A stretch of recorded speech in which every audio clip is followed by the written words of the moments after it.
Y'all, I made my own Thanksgiving food this year, and I want to take y'all along with me and see some of my healthy alternatives to make this shit not so fattening. And just show y'all that everything has a healthy alternative. So I'm using almond milk instead of regular milk, and I'm also using plant butter instead of regular butter. But this is the best plant butter, y'all, I promise. And no, I'm not a vegan. I just eat mindfully. So this is the cornbread that I'm using my dressing. I'm just making it the night before. And yes, I'm using a rotisserie chicken because I wanted some slow cooked chicken without putting in the time. And I'm sure somebody grandma making canned greens, so y'all can't talk to me. The next morning we ate salmon croquettes because I gotta get that protein in. Y'all gotta feed these gym gains because it don't stop. Got protein in the dinner, but not that much. I need more than it. So yeah, I'm making my salmon croquettes with onions, eggs, flour, and I seasoned it, of course. And while that is cooking, I'm gonna go ahead and start on my macaroni. And while my macaroni is cooking, I'm gonna make sure my salmon croquettes don't burn.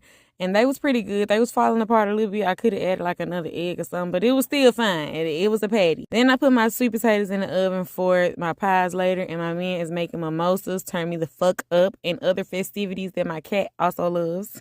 But yeah, I'm gonna make them some food later on in the video. Right now, we finna get to these greens. I don't know who I thought I was with all these greens, y'all. My pot is not big enough for this shit. But luckily, it shrunk down really, really nicely. And it was more than enough to share because we also made plates. Anyway, I'm cleaning it first with lemons and salt. The most natural ways to clean it. I know some of y'all be using Dawn, but I'm not doing no shit like that. Salt and lemon are very good cleaning preservatives, acidic, blah, blah, blah. I'm also using plant butter for my macaroni. And I'm using this cheddar soup because I'm not making no roux. And argue with your mama once again because I know y'all got canned beans over there. Okay, so now I'm just going back and forth, putting my cheese in this macaroni, making sure my butter not too hot. I melted it, then put it in the freezer.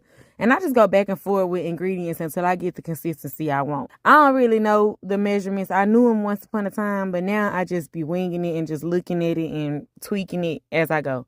And I added pepper jack this time, which was really, really nice. I should have been doing that. Then I topped it off with some cheese and put it in the oven for like 30, 45, I don't know. So then we started on the greens. I added bell peppers to my water, bell peppers and onions, and then I seasoned the water. After I cleaned my greens, I stuffed the fuck out that pot. Took that macaroni out to add some more cheese on top because it wasn't looking cheesy enough. And my man was marinating this fish, but I needed that bowl. This is where I'm making my dressing. The cornbread is old and hard, how it's supposed to be, mixing all of that up with the chicken broth, the cream mushroom, blah, blah, blah. Then I mix and season all that, put all of that in the oven, and now I'm peeling my potatoes for my sweet potato pie. Y'all, my sweet potato pie came out really good for me to not have a blender. I used the food processor and I whisked it by hand, and it came out pretty creamy. Like, I'm extra proud of it. But that pecan pie, it was alright. I was going so back and forth with the recipe, I didn't even record the shit. But that brown rice is for my dogs, and I'm about to get them ready.